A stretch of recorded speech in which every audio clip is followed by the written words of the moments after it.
Hi, நான் உங்கள் டிகேங்கிற Dineshkumar. So welcome to my channel. So இந்த வீடியோவில் நான் ஷேர் பண்ண போகிறது பார்த்திங்கன்னா ஒரு பிகினர்ஸ்க்கான ஒரு ஸ்ட்ராட்டஜி தான். ஸோ இந்த ஸ்ட்ராட்டஜி பார்த்திங்கன்னா ரொம்ப ஈஸியாக இருக்கும். செட்டப்ஸ் எல்லாமே ஈஸி தான். ஸோ அவங்களால ஈஸியாகவும் அண்டர்ஸ்டாண்ட் பண்ணிக்க முடியும். அதேமாதிரி பார்த்திங்கன்னா இதில் வந்து கண்டிப்பாக ப்ராஃபிட்ஸும் வந்து உங்களால் எடுக்க முடியும். சரிங்களா? ஸோ வீடியோவை ஸ்கிப் பண்ணாமல் பாருங்கள். ஸோ வீடியோக்குள்ளே போகிறதுக்கு முன்னாடி என்னோடய டிஸ்க்ளைமர். நான் வந்து செபி ரெஜிஸ்டர் அட்வைசர் கிடையாது. இந்த சேனலில் வர கண்டென்ட் எல்லாமே பார்த்திங்கன்னா ஒரு எஜுகேஷன் பர்பஸ்க்கான வீடியோ தான். ஓகேங்களா? அதே மாதிரி நான் டிப்ஸோ கால்ஸோ எதுவும் நான் ப்ரொவைட் பண்ணுறது கிடையாது. நான் ஷேர் பண்ணுற வீடியோஸ் எல்லாமே பார்த்திங்கன்னா ஒரு எஜுகேஷன் பர்பஸ். மற்றவங்களுக்கு இது லேர்னிங்காக இருக்குன்றதுனால தான் நான் ஷேர் பண்ணுறேன். மற்றபடி வந்து நான் டிப்ஸ்லாம் கொடுக்கறதில்ல. சரிங்களா? அதே மாதிரி உங்கள் ஃபைனான்ஷியல் அட்வைசரை நீங்கள் கன்சல்ட் பண்ணிக்கிங்க. வீடியோக்குள்ளே போகிறதுக்கு முன்னாடி சப்ஸ்கிரைப் பண்ணாதவங்க கண்டிப்பாக சப்ஸ்கிரைப் பண்ணிக்கோங்க. ஏன்னா நீங்கள் பண்ணுற சப்ஸ்கிரிப்ஷன், நீங்கள் பண்ணுற லைக்ஸ் தான் எங்களுக்கான மோட்டிவேஷன். கண்டிப்பாக சப்ஸ்கிரைப் பண்ணிக்கோங்க. அதே மாதிரி உங்கள் ஃப்ரெண்ட்ஸ் ரிலேட்டிவ்ஸ்க்கும் ஷேர் பண்ணுங்கள். பெல் நோட்டிஃபிகேஷன் ஆன் பண்ணிக்கோங்க. அப்போ தான் நாங்கள் போடுற வீடியோஸ் உங்களுக்கு நோட்டிஃபிகேஷன் வரும். அதே மாதிரி இந்த வீடியோ கடைசியில் உங்களுக்கு வீடியோ பிடிச்சிருந்தா கண்டிப்பாக லைக் பண்ணுங்கள், ஷேர் பண்ணுங்கள். ஸ்டாக் மார்க்கெட் ரிலவெண்ட்டாக ஏதாவது டவுட்ஸோ இல்லை ஏதாவது சப்போர்ட் தேவைப்படுதுனாக்கா இதில் இருக்க வாட்ஸ்அப் நம்பருக்கு நீங்கள் டெக்ஸ்ட் பண்ணுங்கள். கால் பண்ண வேணாம், டெக்ஸ்ட் மட்டும் பண்ணுங்கள். ஏன்னா சம்டைம்ஸ் என்னால் ஃபோன் எடுக்க முடியாது. அதனால் வந்து நீங்கள் டெக்ஸ்ட் பண்ணிங்கனாக்கா அந்த டெக்ஸ்ட்டை பார்த்துட்டு நான் உங்களை ரீச் பண்ணுறேன். உங்களுக்கு என்ன மாதிரியான சப்போர்ட் தேவைப்படுதுன்னு சொல்லுங்கள். அதே மாதிரி உங்களுக்கு எதாவது டவுட்ஸ் இருந்ததுன்னா கண்டிப்பாக எனக்கு தெரிஞ்ச விஷயத்தை நான் உங்களோட ஷேர் பண்ணுறேன். சரிங்களா? வாட்ஸ்அப்பில் எனக்கு டெக்ஸ்ட் மட்டும் பண்ணுங்கள். இதுக்கு வந்து சார்ஜஸ்லாம் எதுவும் கிடையாது. என்னால் முடிஞ்ச சப்போர்ட் ஒரு சில பேருக்கு நான் வந்து பண்ணணும்னு நினைக்கிறேன். தேவைப்படுறவங்க எனக்கு ரீச் பண்ணுங்கள். என்னால் முடிஞ்ச சப்போர்ட் நான் பண்ணுறேன். சரிங்களா? சரி, வாங்க வீடியோக்குள்ளே போகலாம். இந்த ஸ்ட்ராட்டஜி பார்த்திங்கன்னா இது வந்து ஒரு பொசிஷன் ட்ரேடிங் தான். அதாவது இன்றைக்கி வாங்கிட்டு நீங்கள் நாளைக்கோ இல்லை நாளன்னைக்கோ வந்து ஹோல்ட் பண்ணுற மாதிரி இருக்கும் இந்த ஸ்ட்ராட்டஜி. இன்றைக்கி வாங்கி இன்றைக்கே விற்கிற மாதிரி கிடையாது. சப்போஸ் வந்து உங்களுக்கு இந்த ப்ராஃபிட்ஸ் வந்து உங்களோட டார்கெட் ரீச் ஆகிடுச்சுன்னா இன்றைக்கே வேணாலும் க்ளோஸ் பண்ணிக்கலாம். உங்களோட விஷ் தான். இது வந்து உங்களோட டார்கெட் ரீச் ஆகிற வரைக்கும் நீங்கள் 2 நாள் 3 நாள் கூட நீங்கள் ஹோல்ட் பண்ணுற மாதிரி இருக்கும். இது வந்து பொசிஷன் ட்ரேடிங் தான். அதேமாதிரி பார்த்திங்கன்னா இது வந்து பை அண்ட் செல் தான் நம்ம பண்ண முடியும். செல் அண்ட் பை நம்ம பண்ண முடியாது. அதாவது வித்துட்டு வாங்குகிற ட்ரேட் நம்ம எடுக்க முடியாது. ஏன்னா அது வந்து இன்ட்ரா ட்ரேடில் தான் பண்ண முடியும். நம்மளோட இது வந்து பொசிஷன் ட்ரேடிங். நம்ம வந்து வாங்கி தான் நம்ம விற்கிற மாதிரி இருக்கும். சரிங்களா? அதே மாதிரி நம்ம யூஸ் பண்ணுற டைம் ஃப்ரேம் வந்து டெய்லி டைம் ஃப்ரேம் தான். டெய்லி வந்து மார்க்கெட் வந்து எங்கே ஓப்பன் ஆகுது எங்கே க்ளோஸ் ஆகுதுன்றது அந்த கேண்டலை வச்சு தான் நம்மளுடைய செட்டப் வந்து இருக்கும். நம்மளோட time frame daily time frame. அதே மாதிரி இது வந்து பார்த்திங்கன்னா இந்த ஸ்ட்ராட்டஜி வந்து ஸ்பெசிஃபிக்காக வந்து ஒர்க்கிங் பீப்புளுக்கு ரொம்ப யூஸ்ஃபுல்லாக இருக்கும். ஓகேங்களா? அவங்களால வந்து ஃபுல் டைமாக சிஸ்டமில் உட்கார முடியாது. 9 to 6 வேலை செய்கிறவங்க ஃபுல் டைமாக உட்கார முடியாது. அன்றைக்கி முன்னாள் நைட்டே வந்து நீங்கள் செட்டப் எல்லாமே ரெடி பண்ணிவிட்டு காலையில் மார்க்கெட் எங்கே ஓப்பன் ஆகுதுன்னு பார்த்துட்டு அதுக்கேற்ற மாதிரி உங்களோட ட்ரேட்ஸ் வந்து நீங்கள் முன்னாடியே செட்டப் ரெடி பண்ணி வச்சிட்டாலே போதும். ஓகேங்களா? ஒன்ஸ் மார்க்கெட் ஓப்பன் ஆனதுக்கப்புறம் உங்களோட ட்ரேடு வந்து உங்கள் ட்ரேடு ப்ரைஸ் வந்து உங்கள் ப்ரைஸ் கிட்ட மார்க்கெட் வந்துன்னா ட்ரேடு எக்ஸிக்யூட் ஆகும். அதுக்கப்புறம் நீங்கள் ஃபோன்லேயே கூட நீங்கள் வந்து ட்ராக் பண்ணிக்கலாம். ஓகேங்களா? ட்ரேடிங் ஆப்லேயே இல்லைனா வந்து உங்களோட ப்ரோக்கர் ஆப்லேயே கூட நீங்கள் ட்ராக் பண்ணிக்கலாம். நீங்கள் ஃபுல் டைமாக உட்காரணும் அவசியம் இல்லை.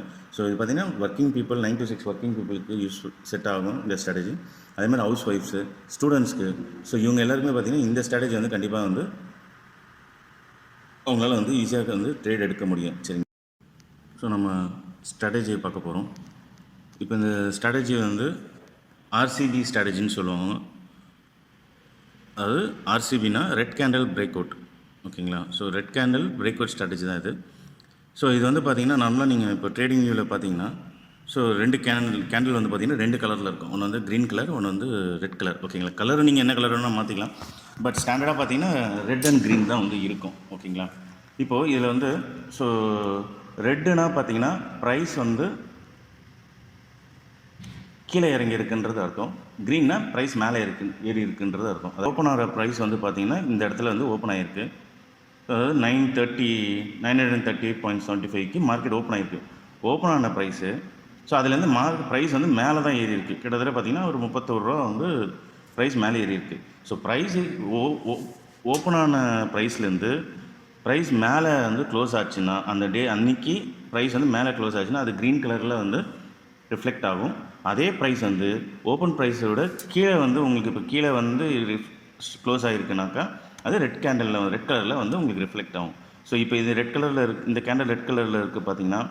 ப்ரைஸ் வந்து இந்த இடத்துல ஓப்பன் ஆகிருக்கு 943 945க்கு ஓப்பன் ஆகிருக்கு. ஸோ அதுக்கப்புறம் பார்த்தீங்கன்னா ப்ரைஸ் வந்து மேலே போல் கீழே தான் வந்திருக்கு. ஸோ கீழே வந்து க்ளோஸ் ஆகிருக்கு. ஸோ க்ளோஸ் வந்து ஓப்பன் ப்ரைஸோட கீழே இருக்குது. ஸோ அப்போ அந்த கேண்டில் வந்து ரெட் கலரில் வந்து உங்களுக்கு ரிஃப்ளெக்ட் ஆகும். சரிங்களா? ஸோ இப்போ நம்ம ஸ்ட்ராட்டஜி என்ன? Red candle break out. So நம்ம பார்க்க வேண்டியது ரெட் கேண்டில் என்னைக்கு வந்து ரெட் கேண்டில் ஃபார்ம் ஆகுதுன்றதை பார்க்கணும். ஓகேங்களா? ஸோ ரெட் கேண்டில் வந்து இப்போ இந்த ரெட் கேண்டில் ஃபார்ம் ஆகிருக்கு. இப்போ இந்த ரெட் கேண்டிலோட ஹை இது தான். ஓகேங்களா? ஸோ இந்த ஹையை தான் நம்ம வந்து மார்க் பண்ணணும். ஸோ இந்த ஹையை வந்து எப்போ வந்து ப்ரைஸ் வந்து பிரேக் ஆகி மேலே போதோ அப்போ வந்து நம்ம ட்ரேட் எடுக்கணும். ஓகேங்களா? அது அடுத்த நாளில் கூட ப்ரைஸ் வந்து மேலே போகலாம், இல்லை 2 நாள் கழிச்சு கூட போகலாம். இப்போ பார்த்திங்கன்னா ப்ரைஸ் வந்து 1, 2, 3வது நாள் வந்து பிரேக் அவுட் ஆகிருக்கு. ஸோ இந்த இடத்துல நம்ம ட்ரேட் எடுக்கிறோம். ஸோ இந்த இடத்துல நம்ம ட்ரேட் எடுக்கிறோன்னா ஸோ இங்கேருந்து நம்ம வந்து நம்மளோட டார்கெட் ஒரு 5%, இப்போ 6% வரைக்கும் ஏறி இருக்குது. நம்ம ரிஸ்க் ரிவார்டு வந்து 1:2 ரிவார்டு. ரிஸ்க் நம்ம எவ்வளோ எடுக்கிறோமோ அதோட 2 மடங்கு வந்து நம்மளுக்கு ரிவார்டு வேணும். ஸோ அதுக்கேற்ற மாதிரி நம்ம டார்கெட் வந்து நம்ம செட் பண்ணுவோம். ஸோ இதுதான் வந்து ஸ்ட்ராட்டஜி. ஸோ புரிஞ்சுது உங்களுக்கு? ஸோ ரெட் கேண்டில் வந்து இன்றைக்கி ரெட் கேண்டில் வந்து எந்த ஸ்டாக்கில் ஒரு ரெட் கேண்டில் ஃபார்ம் ஆகிருக்குன்றதை நம்ம பார்க்கணும். அந்த ஸ்டாக்கை நம்ம வந்து வாட்ச் பண்ணுறோம். அந்த ஸ்டாக் அந்த ரெட் கேண்டிலோடைய ஹையை மார்க் பண்ணிக்கிறோம். ஓகேங்களா? மார்க் பண்ணிவிட்டு ஸோ என்றைக்கு வந்து அந்த ரெட் கேண்டில் வந்து பிரேக் ஆகுதோ, ஓகேங்களா, அது ஒரே நாளே பிரேக் ஆகலாம், இல்லை அந்த இடத்துலேயே வந்து ரேஞ்ச் மாதிரி 2-3 நாள் அதே இடத்துல வந்து ப்ரைஸ் மேலே கீழே போகலாம். ஸோ எப்போ அந்த ப்ரைஸ் வந்து பிரேக் ஆகுதோ அப்போ நம்ம வந்து ட்ரேடில் என்ட்ரி ஆகணும். இதுதான் ஸ்ட்ராட்டஜி. ஸோ அந்த இடத்துல நம்ம என்ட்ரி ஆகிறோம். டார்கெட்டை ஸ்டாப் லாஸ் ஃபிக்ஸ் பண்ணுறோம். டார்கெட் ரீச் ஆச்சுன்னா நம்ம ப்ராஃபிட்டோட வெளியே வரும். ஸ்டாப் லாஸ் ஹிட் ஆச்சுன்னா லாஸோட வெளியே வரும். ஸோ இதுதான் சிம்பிள். புரிஞ்சிச்சு உங்களுக்கு? ஸோ கண்டிப்பாக புரிஞ்சிருக்கும். ஓகேங்களா? ஸோ இதில் வந்து நம்ம ஒரு சில க்ரைட்டீரியா வந்து ஃபிக்ஸ் பண்ணுறோம். ஓகேங்களா? பாக்ஸ்னு சொல்லுவோம். ஸோ அந்த செக் பாக்ஸ்லாம் நம்ம டிக் ஆகிடுச்சுன்னா நம்ம அந்த ட்ரேடை வந்து எக்ஸிக்யூட் பண்ணலாம். ஓகேங்களா? ஸோ ஃபஸ்ட் வந்து ரெட் கேண்டில் வந்து மார்க் பண்ணியிருக்கணும். ஓகேங்களா? ரெட் கேண்டில் வந்து ஃபார்ம் ஆகிருக்கணும். அந்த ரெட் கேண்டில் ஹையை மார்க் பண்ணிக்கிங்க. ஓகேங்களா? அடுத்தது பார்த்திங்கன்னா அந்த ப்ரைஸ் வந்து 10 EMA. ஸோ இதுதான் வந்து 10 EMA. இந்த வயலட் கலர் இருக்குது பார்த்தீங்களா? ஸோ இந்த 10 EMA வந்து எக்ஸ்பென்ஷன் மூவிங் ஆவரேஜ் சொல்லுவோம். ஸோ மூவிங் ஆவரேஜ் அதாவது 10 நாள் அந்த 10ன்றது 10 டேஸோடைய ஆவரேஜ், அதாவது ஓப்பன் க்ளோஸ் ப்ரைஸ் இருக்குங்களா, அதை வந்து அது மாதிரி வந்து 10 நாள் ஓப்பன் ப்ரைஸு க்ளோஸ் ப்ரைஸ் எல்லாத்தையும் அது வந்து ஆவரேஜாக வந்து அதுலேருந்து ஒரு ப்ரைஸ் வந்து ஃபார்ம் ஆகும். அது கால்குலேஷன் நீங்கள் நெட்டில் போட்டாலே வந்துடும். மூவிங் ஆவரேஜ் இருக்குது. ஏன்னா நான் அதையும் எடுத்து உங்களுக்கு எக்ஸ்பிளைன் டைம் டியூரேஷன் நிறைய போயிடும். ஸோ கண்டிப்பாக நீங்கள் நெட்டில் போட்டாலே வந்து உங்களுக்கு கால்குலேஷன் அதோடைய ஃபார்முலா வந்து உங்களுக்கு வந்துடும். ஓகேங்களா?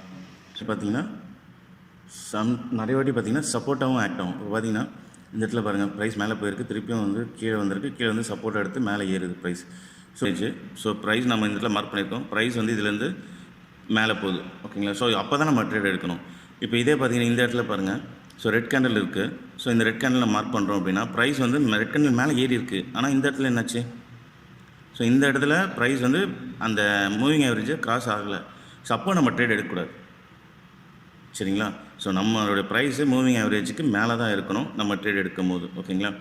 அதே மாதிரி வந்து அந்த இந்த ரெட் கேண்டில் வந்து பார்த்திங்கன்னா மூவிங் ஆவரேஜை டச் ஆகிருக்கணும். அதாவது இப்போ இந்த மாதிரி இப்போ பார்த்திங்கன்னா ப்ரைஸ் இந்த ஆவரேஜ் கீழே ஓப்பன் ஆகிருக்கு, ப்ரைஸ் வந்து மேலே போயிருக்கு. ஓகேங்களா? ஸோ ஒன்ஸ் பார்த்திங்கன்னா நம்ம அந்த ரெட் கேண்டில் ஹையும் பிரேக் ஆகிருக்கு, அந்த மூவிங் ஆவரேஜும் பிரேக் ஆகிருக்கு. ஸோ இந்த மாதிரியான செட்டப் வந்து பார்த்திங்கன்னா ப்ராபபிலிட்டி அதிகமாக இருக்கும். ஓகேங்களா? அதே மாதிரி இங்கே பாருங்கள், இந்த ரெட் கேண்டில் இப்போ நம்ம இடத்துல ரெட் கேண்டில் வச்சுருக்கோம், ஹை மார்க் பண்ணியிருக்கோம். பார்த்திங்கன்னா இப்போ இந்த இடத்துல நம்ம ட்ரேட் எடுக்கலாம். ஏன்னா ரெண்டுமே கிராஸ் ஓவர் ஆகிடுச்சு. ஓகேங்களா? ஸோ சில சமயம் பார்த்திங்கன்னா ப்ரைஸ் மேலே தான் இருக்கும். ஓகேங்களா? ப்ரைஸு மேலே தான் இருக்கும். ஸோ நம்ம அந்த கேண்டில் வந்து அந்த இஎம்ஐயோட டச் ஆகிருக்கும். ஓகேங்களா? ஸோ ஒன்ஸ் அந்த கிராஸ் ஆகி போகாமல் இருந்தால் ஸோ நம்மளுக்கு வந்து ப்ராபபிலிட்டி வந்து அதிகமாக இருக்கும். சரிங்களா? ஸோ ப்ராபபிலிட்டி தான் நம்மளுக்கு முக்கியம். ஓகேங்களா? ஸோ இந்த மாதிரியான செட்டப் நீங்கள் பார்த்து அந்த ட்ரேட்ஸை வந்து எடுக்கணும். ஓகேங்களா? ஸோ என்ன அடுத்தது, ஸோ இதெல்லாமே வந்து நம்மளோட செக் பாக்ஸ். ஸோ இந்த மாதிரியான செட்டப் இருந்தால் நம்ம ட்ரேட் எடுப்போம். சரி, என்ட்ரி பாயிண்ட் எங்கே, எந்த இடத்துல என்ட்ரி எடுக்கணும்? நம்ம கரெக்டாக இந்த ப்ரைஸ் கிட்டே எடுக்கணுமா? கண்டிப்பாக கிடையாது. ஏன்னா அந்த இடத்துல வந்து சம்டைம்ஸ் வந்து ஏன்னா அது ரெசிஸ்டன்ஸு. ஸோ அந்த இடத்துல செல்லர்ஸ் நிறைய பேர் இருக்காங்க. ஸோ அந்த இடத்துல வரும்போது திருப்பி செல்லர்ஸ் வரதுக்கான வாய்ப்பு இருக்குது. ஸோ கரெக்டாக அந்த ப்ரைஸில் எடுத்திங்கன்னா என்ன ஆகும்? ப்ரைஸ் திருப்பி கீழே வரும்போது நம்ம ஸ்டாக் ரிசல்ட் ஆகும். ஸோ அப்போது என்ன பண்ணணும்? அந்த ப்ரைஸ்க்கும் கொஞ்சம் மேலே தான் நம்ம எடுக்கணும். ஸோ நான் பார்த்தீங்கன்னா நல்லா ஒரு 1% கேப்பில் நான் எடுப்பேன். அதாவது இப்போ இந்த ஹை மார்க் பண்ணியிருக்கேன் பார்த்தீங்கன்னா, இந்த ஹையோடைய ப்ரைஸ் எவ்வளோ உங்களுக்கு 946.85. ஸோ அந்த ப்ரைஸ்லேருந்து 1% ஆவரேஜ் நான் எடுப்பேன். ஸோ அதுலேருந்து 1% வந்து என்ன வேல்யூ வருதோ அந்த வேல்யூவை நான் வந்து என்னோடய என்ட்ரி பாயிண்ட்டாக நான் எடுத்துப்பேன். சரிங்களா? ஸோ இதுதான். So 1% above red candle. அந்த ஹையை விட 1% என்ன ப்ரைஸ் வருதோ அந்த ப்ரைஸை நான் வந்து என்னோடய என்ட்ரி பாயிண்ட்டாக ஃபிக்ஸ் பண்ணிப்பேன். சரிங்களா? இப்போ இதோடைய 1% என்ன வருதுன்னு பார்த்தீங்கன்னா, ஸோ இது இது கேண்டிலோட ஹையு. ஸோ 1% பார்த்தீங்கன்னா எனக்கு கிட்டத்தட்ட வந்து அரௌண்ட் 957 கிட்ட, ஒரு 957 956. ஸோ என்னோடய என்ட்ரி பாயிண்ட் அது. ஸோ என்னோடய என்ட்ரி பாயிண்ட் நாங்கள் ஃபிக்ஸ் பண்ணி இந்த ப்ரைஸை நான் வந்து ஃபிக்ஸ் பண்ணிட்டேன்னா அடுத்து நான் என்ன பண்ணணும், என்னோடய stop loss. So stop loss வந்து பார்த்திங்கன்னா 2%. ஓகேங்களா? 2% ஏன் 2% ஏன் கேண்டில் கீழே வைக்கக்கூடாதுன்னா, நான் ஜென்ரலாக வந்து இந்த கேண்டில் பிலோ த கேண்டில் வந்து நான் வந்து ஃபிக்ஸ் பண்ண மாட்டேன். ஸோ ஏன்னா அது ரிஸ்க் ரிவார்டு வந்து உங்களுக்கு ப்ராப்பராக இருக்காது. ஏன்னா ஒரு ட்ரேடில் கேண்டில் கீழே 3% 3% அந்த மாதிரி வேரி ஆகும். ஸோ எனக்கு வந்து வேரியாக இருக்கக்கூடாது. ஸோ எனக்கு வந்து ஸ்டாண்டர்டாக ஃபிக்ஸடாக 2%, எந்த ட்ரேட் எடுத்தாலும் நான் 2% வச்சுப்பேன். ஸோ அதுக்கான அது ஏன்ற ரீசன் வந்து நான் தனி வீடியோவை போடுறேன். ஸோ கண்டிப்பாக வந்து அந்த வீடியோவில் உங்களுக்கு இன்னும் டீட்டெயிலாக எக்ஸ்பிளைன் பண்ணுறேன். ஸோ நான் 2% ஃபிக்ஸ் பண்ணுறேன். ஸோ 2%ன்றது பார்த்திங்கன்னா, ஸோ மேலே 1% கீழே 1%, கிட்டத்தட்ட பார்த்திங்கன்னா ஸோ 934 935 கிட்ட வந்து உங்களுக்கு 937 கிட்ட வந்து என்னோடய ஸ்டாப் லாஸ் இருக்கும். சரிங்களா? அப்போ என்னோடய என்னோடய ரிவார்டு எவ்வளோ? நான் 2%னா எனக்கு 4% வந்தால் போதும். ஸோ அப்போ இந்த ப்ரைஸ்லேருந்து ஸோ 948லேருந்து பார்த்திங்கன்னா கிட்டத்தட்ட 6% வரைக்கும் ப்ரைஸ் போயிருக்கு. ஆனால் என்னோடய டார்கெட் எவ்வளோ? 4% தான். ஸோ நான் 2% தான் ஸ்டாப் லாஸ். எனக்கு 4% 1:2. ஸோ நான் என்ன பண்ணுவேன், சம்டைம்ஸ் வந்து இதிலே விட்ரா பண்ணாலும் பண்ணுவேன், இல்லை கொஞ்சம் மேலே ஏற மாதிரி தான் 6% இல்லை 5% கூட நான் விட்ரா பண்ணிப்பேன். சரிங்களா? கேண்டில் எந்த ஸ்டாக்கில் ரெட் கேண்டில் ஃபார்ம் ஆகுதுன்றதை பார்த்துங்க. அந்த கேண்டிலோட ஹையை மார்க் பண்ணுங்கள். ஸோ ப்ரைஸ் வந்து அடுத்த நாள் வந்து அந்த ப்ரைஸ் மேலே போகுதான்றதை பாருங்கள். அடுத்த நாளோ இல்லை 2 நாளோ 3 டேஸ்லேயே எப்போ ப்ரைஸ் மேலே போகுதுன்றதை பாருங்கள். அதேமாதிரி ப்ரைஸ் வந்து அந்த மூவிங் ஆவரேஜ் 10 EMAக்கு மேலே தான் இருக்கணும். அதே மாதிரி அந்த கேண்டிலோடைய ஹைக்கு மேலே தான் இருக்கணும். அதே மாதிரி நம்மளோட என்ட்ரி பாயிண்ட் வந்து 1% மேலே, அதாவது அந்த ஹையோடைய ப்ரைஸ்லேருந்து 1%ல் நம்ம என்ன ப்ரைஸ் வருதோ அந்த ப்ரைஸ் தான் நம்மளோட entry point. 2% stop loss, 1:2 reward. 2%னா 4% என்னோடய ரிவார்டு. ஸோ என்னோடய டார்கெட் வந்து ரீச் ஆச்சுன்னா நான் ஆட்டோடைய க்ளோஸ் பண்ணிட்டு என்னோடய ட்ரேட் வந்து ப்ராஃபிட்டோ இல்லை லாஸோன்றதை நான் க்ளோஸ் பண்ணுவேன். சரிங்களா? ஸோ இதுதான் வந்து செட்டப். ஸோ இந்த செட்டப் வந்து கண்டிப்பாக உங்களுக்கு புரிஞ்சிருக்கும். நான் அது ஸோ இந்த பிரேக் அவுட் ஸ்ட்ராட்டஜி உங்களுக்கு அண்டர்ஸ்டாண்ட் ஆகிருக்குன்னு நம்புகிறேன். ஸோ கண்டிப்பாக பேக் டெஸ்ட் பண்ணி பாருங்கள். சரிங்களா? 1 இயர் உடைய சார்ட்டை பேக் டெஸ்ட் பண்ணுங்கள், அதோடைய அவுட்புட்டை பாருங்கள். ஸோ பேக் டெஸ்ட் எப்படி பண்ணி பார்க்கணுன்றதுக்கு நான் அடுத்த வீடியோவும் போடுறேன். ஸோ அந்த வீடியோவும் பாருங்கள். சரிங்களா? ஸோ இந்த வீடியோ பிடிச்சிருந்ததுன்னா கண்டிப்பாக லைக் பட்டன் ப்ரெஸ் பண்ணுங்கள், சப்ஸ்கிரைப் பண்ணிக்கோங்க, உங்கள் ஃப்ரெண்ட்ஸ் ரிலேட்டிவ்ஸ்க்கும் ஷேர் பண்ணுங்கள். தேங்க்யூ.